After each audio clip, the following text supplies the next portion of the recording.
Sa ngalan ng Ama at ng Anak at ng Espiritu Santo. Amen. Ang pagpapala ng ating Panginoong Hesukristo, ang pag-ibig ng Diyos Ama at ang pakikipagkaisa ng Espiritu Santo naway suma inyong lahat. At sumaiyo rin. Araw ng Biyernes, napakahalaga po para sa ating komunidad dito sa Quiapo. Nagmamakaawa, lumalapit, naninikluhod po tayo. Inilalahad po natin ang pinakamalalim na nilalaman ng ating kalooban. Lalong-lalo na ang ating mga pinagdaraanan sa buhay. Lahat po tayo ay may krus na pinapasan.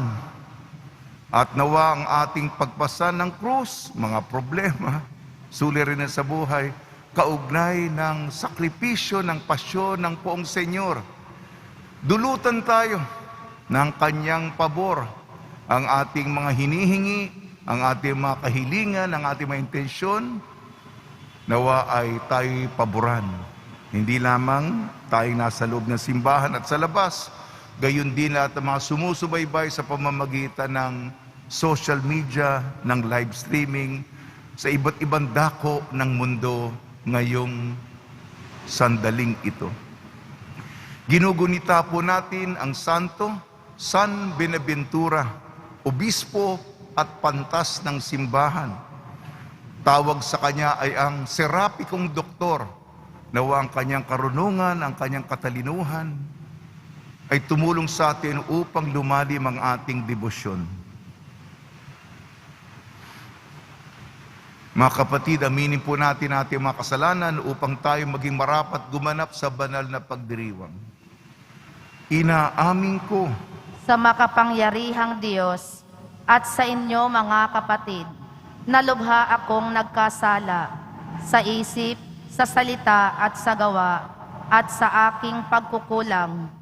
Kaya isinasamo ko sa mahal na Birheng Maria, sa lahat ng mga anghel at mga banal, at sa inyo mga kapatid, na ako'y ipanalangin sa Panginoong ating Diyos. kaawaan tayo ng makapangyarihang Diyos. Patawarin tayo sa ating makasalanan at patnubayan tayo sa buhay na walang hanggan. Amen. Panginoon, kaawaan mo kami. Panginoon, kaawaan mo kami. Kristo, kaawaan mo kami. Kristo, kaawaan mo kami. Panginoon, kaawaan mo kami. Panginoon, kaawaan mo kami. Manalangin tayo.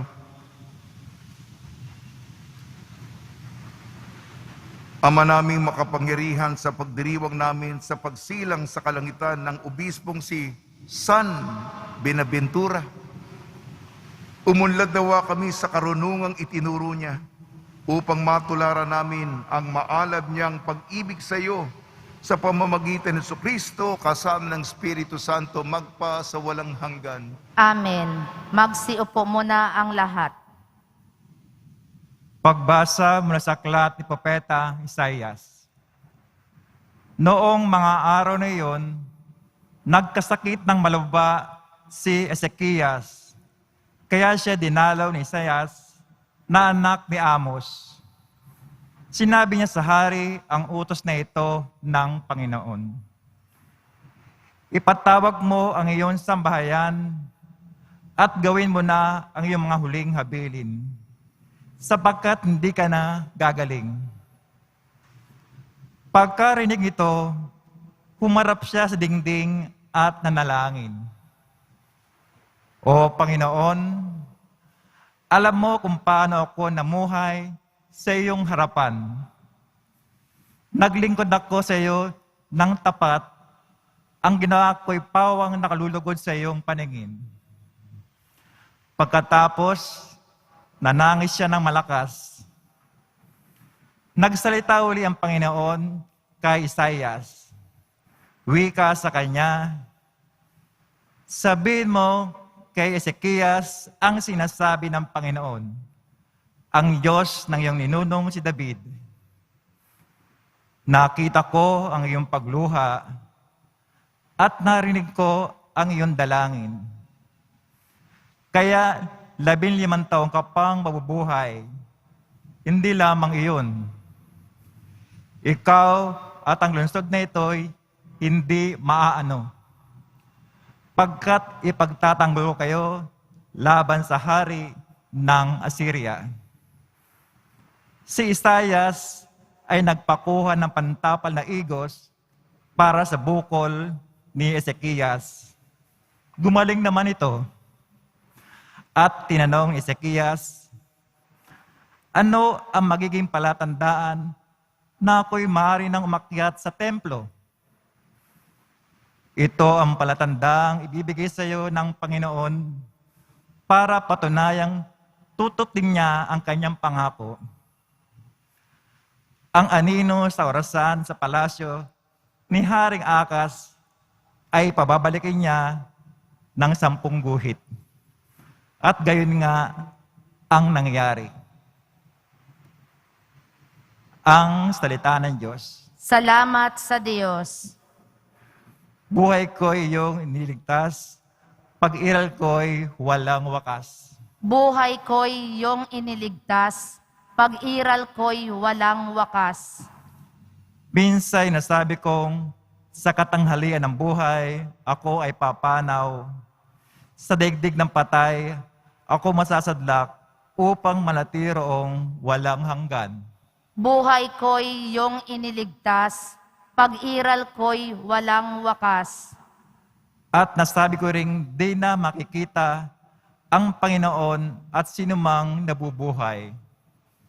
Buhay ko'y iyong iniligtas, pag-iral ko'y walang wakas.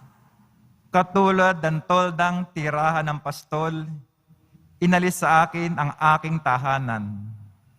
Ang abang buhay ko'y pinuputol mo na tulad ng tela sa isang habihan. Buhay ko'y iyong niligtas, pag-iral ko'y walang wakas. O poon, ang mga nilikha ay nabubuhay dahilan sa iyo. Ako'y pagilingin at ang aking lakas sana'y ibalik mo. Buhay ko'y iyong niligtas, pag-iral ko'y walang wakas. Magsitayo po ang lahat.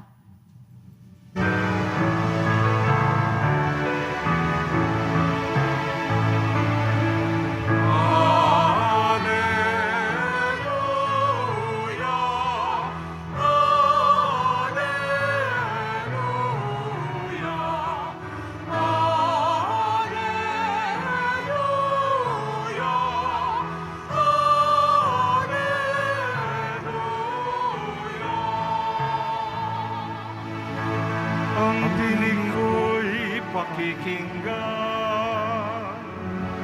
ng kabilang sa aking kawan. Ako'y kanilang susundan.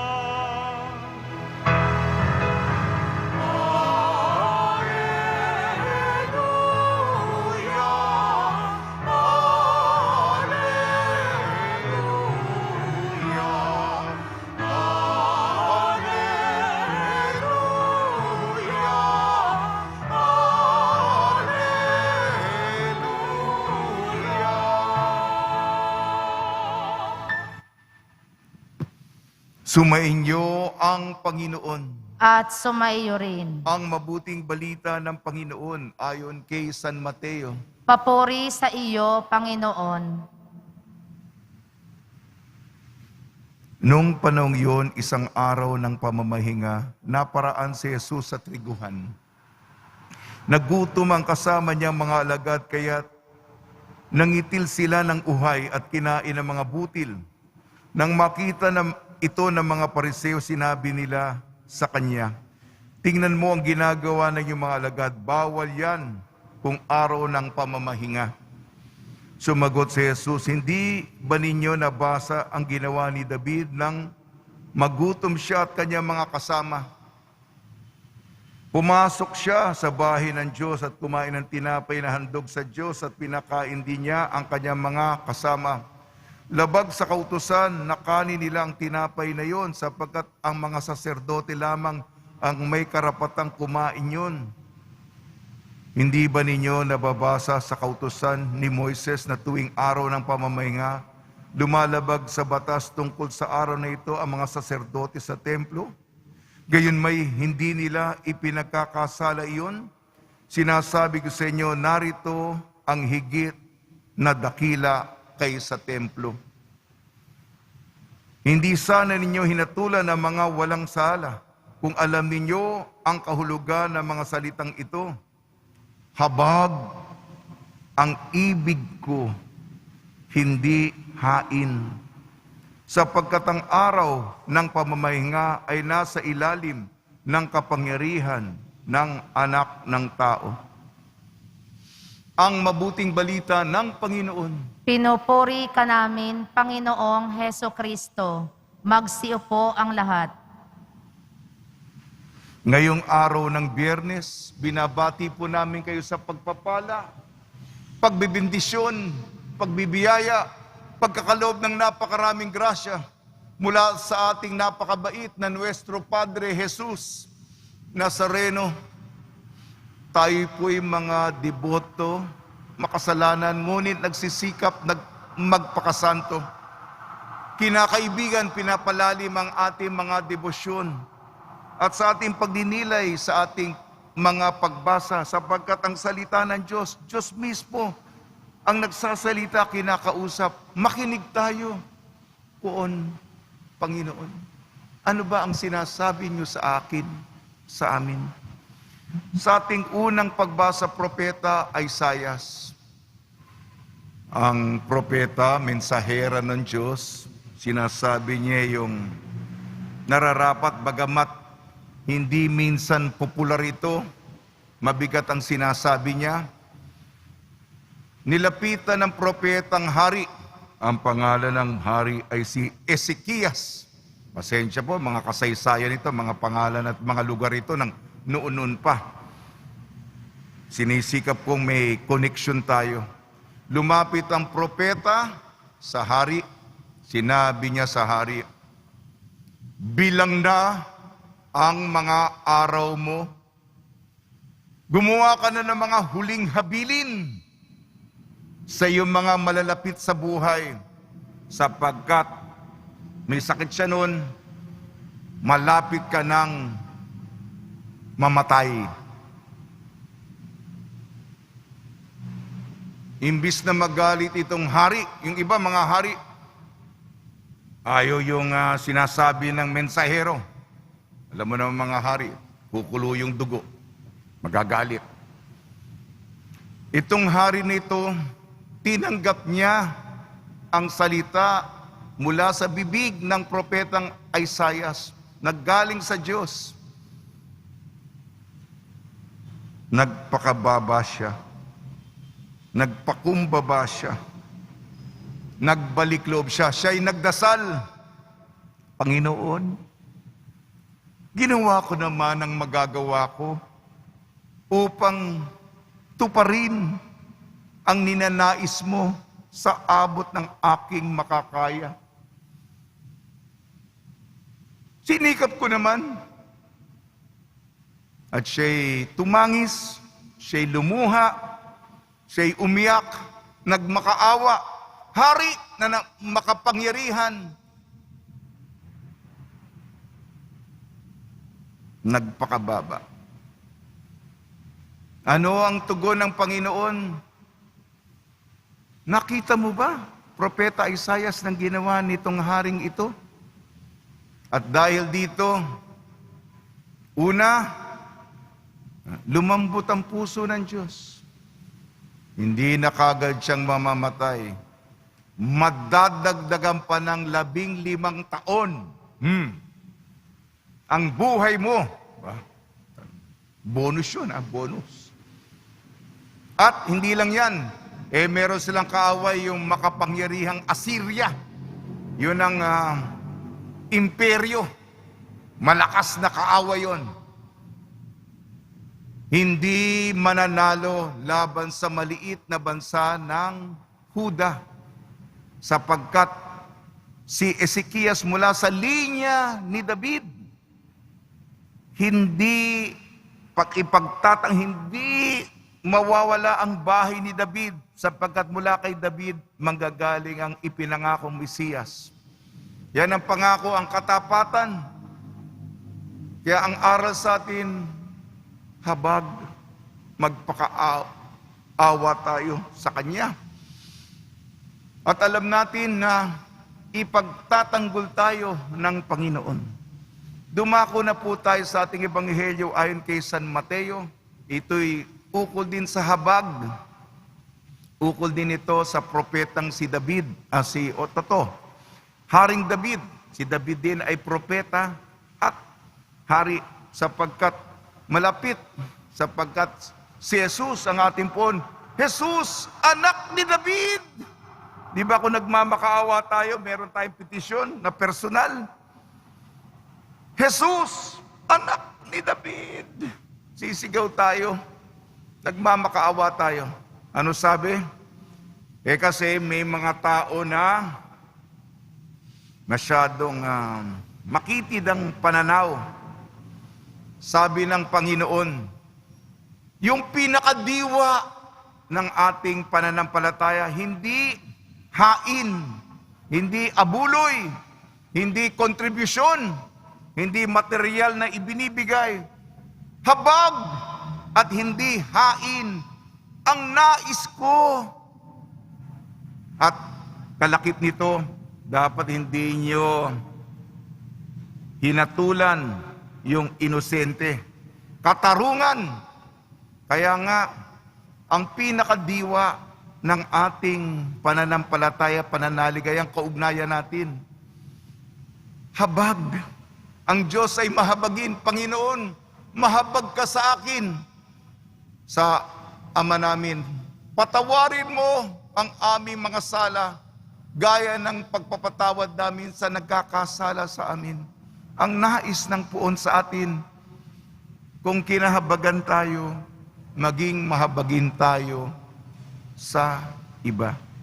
Ito po pagiging autentiko, pagiging dalisay, pagiging totoo. Totoo, tayo po'y lumuluhod sa gitna, tinataas natin mga kamay. Ngunit higit dito, tama yun, ngunit hindi. Kasi napapasa kagad ng Panginoon. Hindi lamang yung panlabas, hangan mo, paluhod-luhod ito. Yung puso mo. Kung masama naman ang ugali mo, hindi makatagal sa iyong kapwa mo sa bahay, pataas-taas ka pa ng kamay. Hindi yan. Ang panloob natin, tunay ka ba? Yung tumataas ng kamay. Pagbabas pa sa mga deboto, tataas ka naman ng kanilang mga kahilingan at dasalan, taas ka naman ng kamay. Pakitan tao lamang yan? O talagang ekspresyon na tunay tayong umaasa sa Kanya? Yan. At higit sa lahat ang pinakamensahe ng ating Ebanghelyo. Ang Panginoon ay Panginoon. Ang araw ng pamamahinga, ang Sabat ay nasa ilalim ng kapangyarihan ng anak ng tao. Minsan may konsepto tayo sa Diyos. Diyos! Kinakahon natin. Dapat, Panginoon, bilis-bilisan mo Dapat ganito ka sa akin mabait ako sa iyo Dapat ganito ka. Hayaan natin, higit sa lahat. Kaya nga tayo nakikipag-ugnayan para bang sa kaugnay, sinasakal mo yung Panginoon. Hindi siya makahinga. O may kaugnayan ka nga. Para bang hindi malaya ang Diyos sa iyo. Para bang inaalipin mo ang Diyos. Parang, ano? May kaugnayan ka nga. Ang ating debosyon, hayaan natin ang Diyos maging Diyos. Lahat ay nasa ilalim niya. Sa pagtaas natin na kamay, tayo'y sumusuko sa Kanya. Surrender. Kayo ang Panginoon. Maawa kayo sa amin. Tulungan niyo po kaming maging tunay. Tulungan niyo po akong magpatawad. Tulungan niyo akong maging mahabagin katulad ninyo. Yan ang nababasa. Maging tunay ang ating mga dasal. Bilang panghuli, ang ating Santo San Benaventura, may larawan kanina kung tayo sumusubaybay. Matalino si San Benaventura. Ngunit may larawan tayo ni San Benaventura, obispo at pantas. Tinataas niya, lumalapit siya sa kamahal-mahalang puso ni Jesus. Ang ating kaalaman, ang ating karunungan, ang ating katwiran, tayo po'y lumalapit sa Kanya. Totoo ang utak, ngunit ang puso, puso sa puso. Ang Panginoon ay lumiligaw, hinihingi ang iyong pag-ibig. Si San Benaventura binigay ang kanyang puso sa Panginoon. Sana po tayo rin, nagmamahalan, puso sa puso, nag-iibigan, nagsusuyuan. Matamis ang pakikipagkaibigan at pagmamahalan. Sa tulong ni Maria at ni San Jose, ni San Benaventura, nawa po ang ating puso, Biyernes ngayon, sariwain natin sa pagmamahal sa ating Nuestro Padre Jesus Nazareno. Amen. Magsitayo na po ang lahat.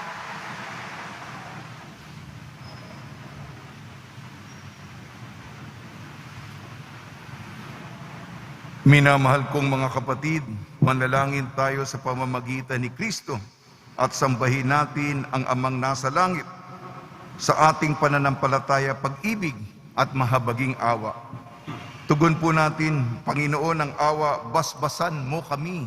Panginoon ng awa, basbasan mo kami.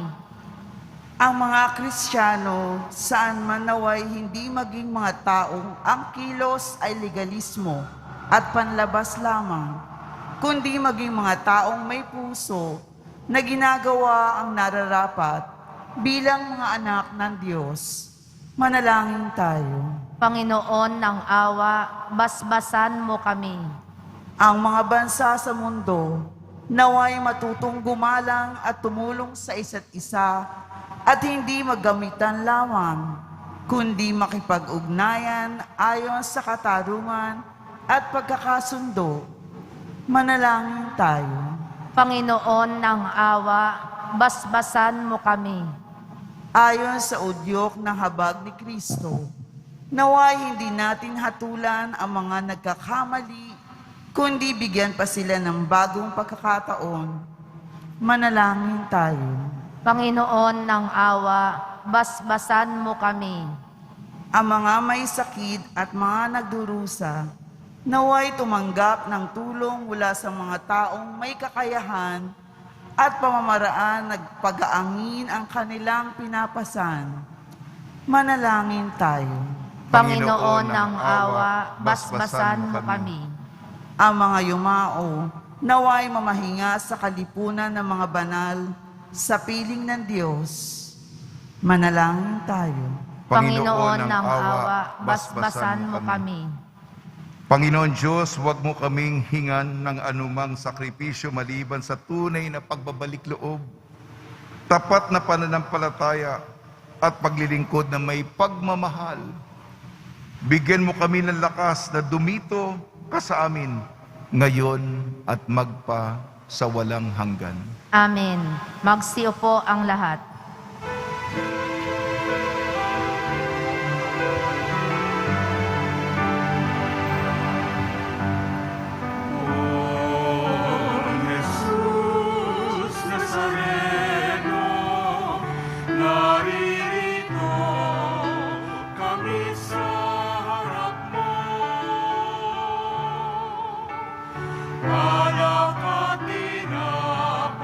Alay namin sa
Magsitayo na po ang lahat.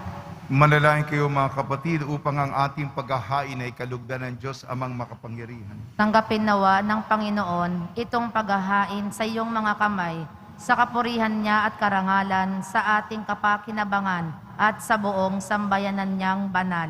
Ama namin lumikha, tanggapin mo ang mga alay na ito na inihahain naming ginugunita kay San Benaventura upang mga tao ay magdulot sa amin ng pakikinabang sa iyong tulong na maasahan sa pamamagitan ni Kristo kasama ng Espiritu Santo magpasawalang hanggan. Amen.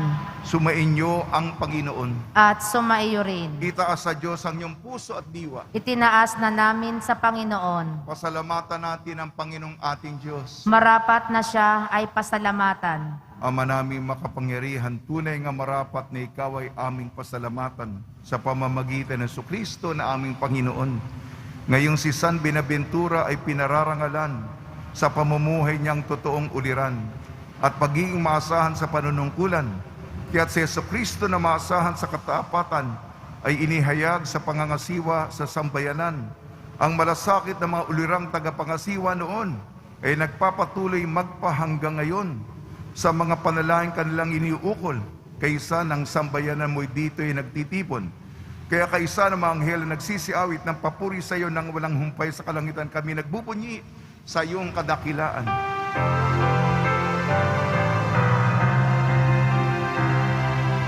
Santo, Santo, Santo, Panginoong Diyos, na malahok mo, napupuno ang langit at lupa ng kadakilaan mo. Hosana sa kaitaasan, pinagpalang na paririto sa ngalan ng Panginoon. Hosana sa kaitaasan. Magsiluhod po ang lahat. Ama naming banal, ikaw ang bukal ng tanang kabanalan. Kaya sa pamamagitan ng Espiritu, gawin mong banal ang mga kaloob na ito upang para sa amin maging katawan at dugo ng aming Panginoong Jesucristo. Bago niyang pinagtiis ang kusang loob na maging handog, hinawakan niya ang tinapay, pinasalamatan kanya, pinaghati-hati niya yun, iniabot sa kanyang malagad at sinabi, "Tanggapin ninyong lahat ito at kanin. Ito ang aking katawan, nihahandog para sa inyo."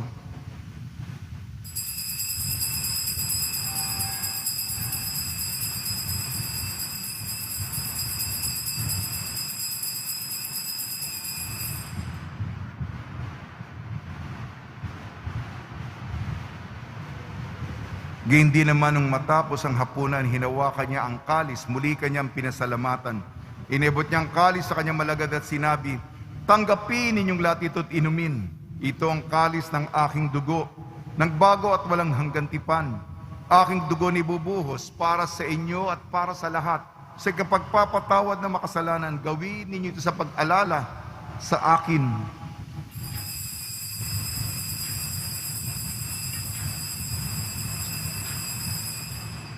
Magsitayo na po ang lahat. Ipagbunyi natin ang misteryo ng pananampalataya.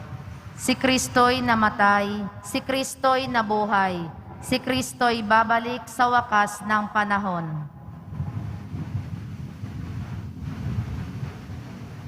Ama, ginagawa namin ngayon ang pag-alala sa pagkamatay at muling pagkabuhay ng iyong anak. Kaya't inialay namin sa iyong tinapay na nagbibigay buhay at ang kalis na nagkakaloob ng kaligtasan. Kami nagpapasalamat dahil kami minarapat at tumayo sa harap mo para maglingkod sa iyo. Isinasamo namin kami magsasalo-salo sa katawan at dugo ni Kristo ay mabukod sa pagkakaisa sa pamamagitan ng Espiritu Santo.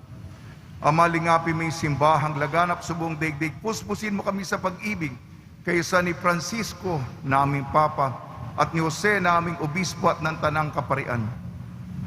Alalahanin mo rin ang mga kapatid namin na himlay na may pag-asang sila'y muling mabubuhay, gayon din ang lahat ng mga pumanaw. Kaawan mo sila at patuloyin sa iyong kaliwanagan. Kaawan mo at pagdapatin kami lahat na makasalo sa iyong buhay na walang wakas kaysa ng mahal na Birhing Maria na Ina ng Diyos, Nuestra Señora de la Buena Hora, ng kabiyak na puso niyang si San Jose, kaysa ng mga apostol ni San Benaventura, San Juan Bautista at ng lahat ng mga banal na namuhay dito sa daigdig ng kalugod-lugod sa iyo. May pagdiwang nawa namin ang pagpupuri sa ikararangal mo sa pamamagitan ng anak na aming Panginoong Heso Kristo. Sa pamamagitan ni Kristo, kasama niya at sa Kanya, ang lahat ng parangal at papuri ay sa iyo, Diyos amang makapangyarihan, kasama ng Espiritu Santo, magpa sa walang hanggan.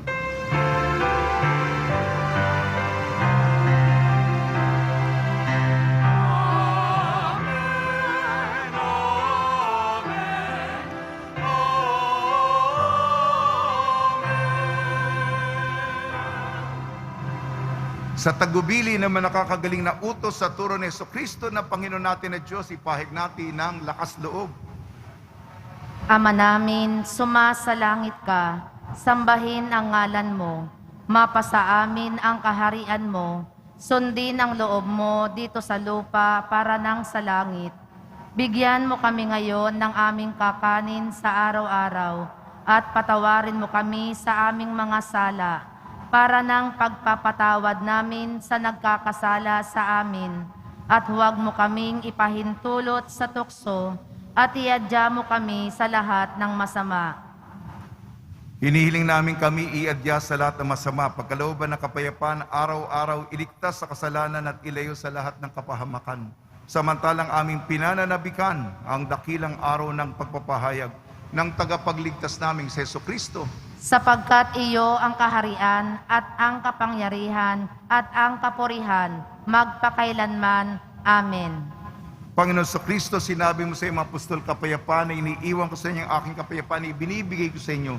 Tungyan mo ng aming pananampalataya at huwag ang aming mapagkakasala.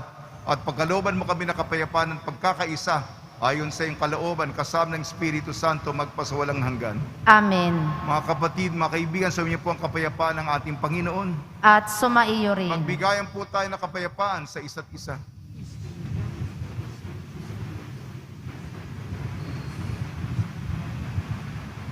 Kordero ng Diyos na nag-aalis ng mga kasalanan ng sanlibutan, maawa ka sa amin.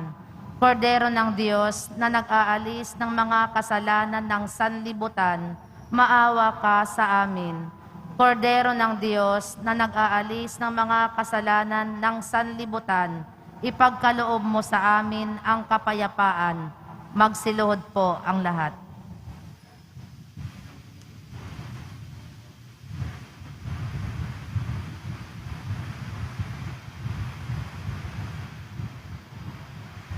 Ito ang kordero ng Diyos. Ito nag-aalis ng kasalanan ng sanlibutan. Mapalad ang mainyayahan sa kanyang piging.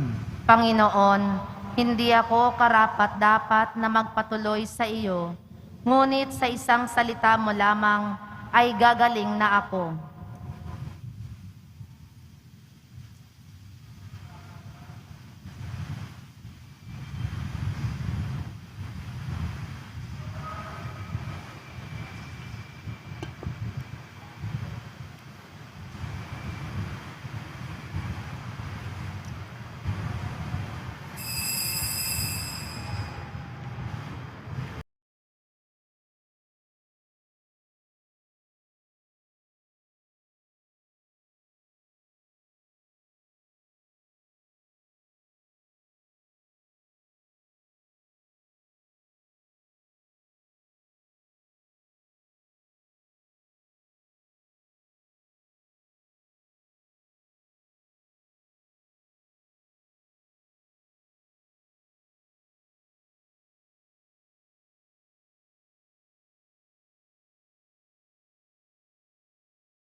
Manalangin tayo.